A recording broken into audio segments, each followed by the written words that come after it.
Assalomu alaykum. Ahli gruppa. Boğat balıkçıları gruppası. Köpten beri çıkmadık.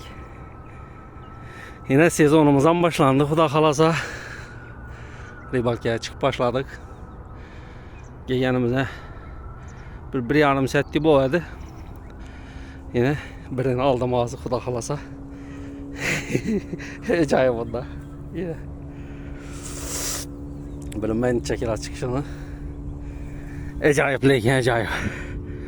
1 2 3 4 5 5 yarım. 5 yarım karış bilinme.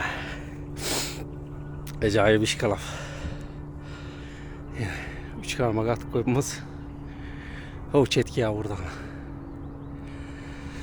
Yine sezonda başladık. Xuda xalasa taşap dura verəsilər.